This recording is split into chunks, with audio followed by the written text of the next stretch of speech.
Глава Коми Владимир Уйба записал видеообращение к жителям республики. Полную его версию смотрите прямо сейчас. Бурлунда Найортис. Добрый день, уважаемые жители республики. Вчера президент Российской Федерации Владимир Владимирович Путин принял судьбоносное решение не только для России, но и для мира, потому что признание и подписание указа о признании ДНР и ЛНР – это действительно очень важное событие, повторяю, не только для России. Вообще защита суверенитета государств и помощь тем государствам, против которых оказывается агрессия, это, видимо, судьба России. И, конечно, в этой ситуации, тем более, это всегда были и еще в том числе и российские земли. Конечно, проживающие там люди – это наши сограждане. Конечно, оказание помощи нашим близким и родным народам – это дело чести. И вчера же было подписано, кроме указов о признании, были подписаны договора о взаимопомощи и сотрудничестве. И поэтому Владимир Владимирович Путин дал указание о том, чтобы наши войска оказывали миротворческие мероприятия и помогали местным жителям в случае угрозы их жизни и здоровью. Но, тем не менее, вы знаете, что очень большое количество все-таки наших сограждан из ДНР, из ЛНР покидают свои дома, покидают свои родные территории и переходят границу на границе с Ростовской областью. Сегодня и в Ростовской области, и уже в Россию выдвинулись очень десятки тысяч людей, которые покинули Луганск и Донецк. И наша общая задача сейчас, конечно, помочь этим людям. В связи с этим сегодня мы отправили первую машину с гуманитарной помощью жителям этих уже сегодня суверенных государств, поскольку эта помощь сегодня крайне необходима. Единая Россия, как партия, которая поддерживает президент, рекомендовали те продукты, те средства личной гигиены, которые крайне необходимы сегодня нашим согражданам. И именно это и было сегодня отправлено с автомобилем. Я хочу искренне поблагодарить всех, кто внес свою лепту в эту первую нашу такую жест доброй воли по отправке гуманитарной помощи. Это, безусловно, все жители, которые откликнулись и продолжают сегодня направлять и сбережения личные, и средства, и одежду, и продукты питания, и организации. Я после того, как обратился, ведь по сути это было воскресенье, а уже сегодня первая машина ушла.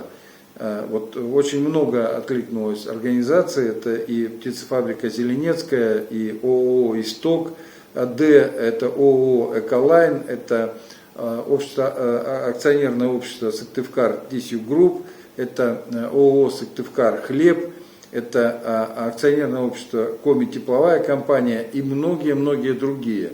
Как только будут формироваться новые партии гуманитарной помощи, мы будем их отправлять, и обязательно буду рассказывать, кто внес свою лепту.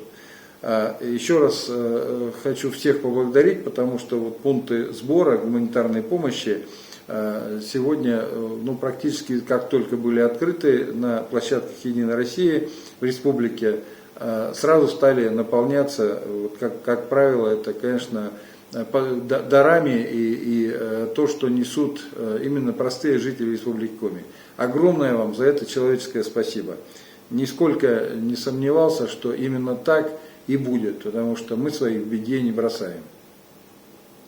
В преддверии Дня защитника Отечества хочу поздравить всех защитников Отечества с Республики Коми с наступающим праздником.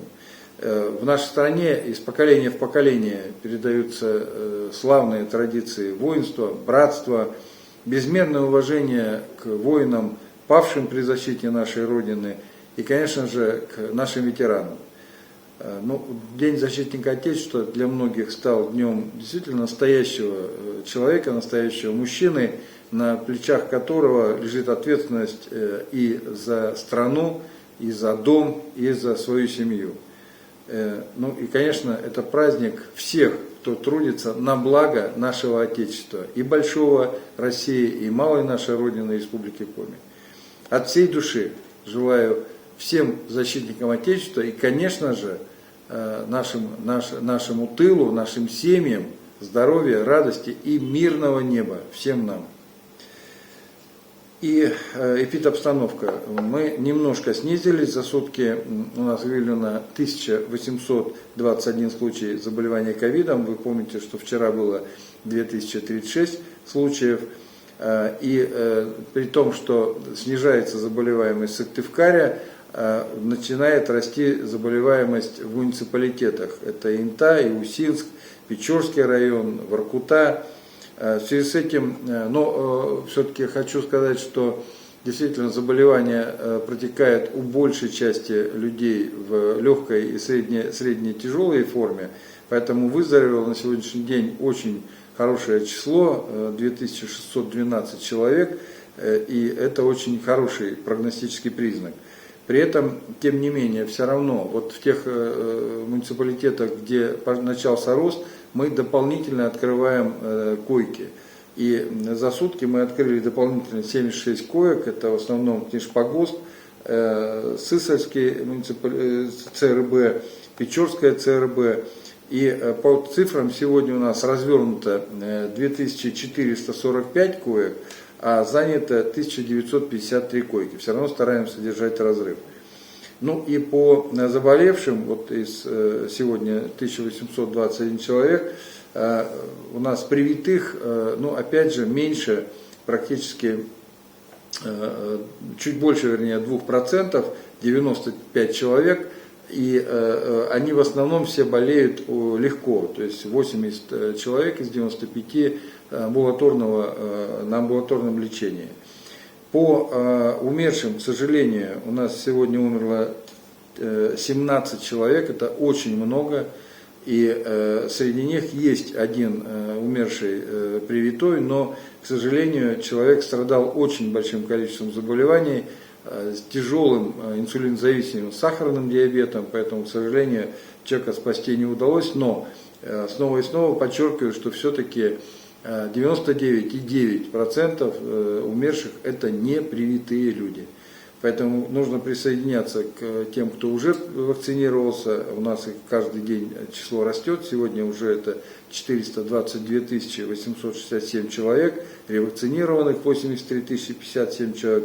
И у нас большой остаток вакцины, поэтому, конечно, уважаемые жители республики, вакцинируйтесь, я это говорю постоянно, потому что я абсолютно убежден, и я вам доказываю это на цифрах каждый день, к сожалению, в том числе и трагических, что умирают непривитые и болеют на 99%, это непривитые люди. На этом у меня сегодня вся информация. Берегите друг друга, обязательно соблюдайте масочный режим при посещении общественных мест. Будьте здоровы, до следующей встречи.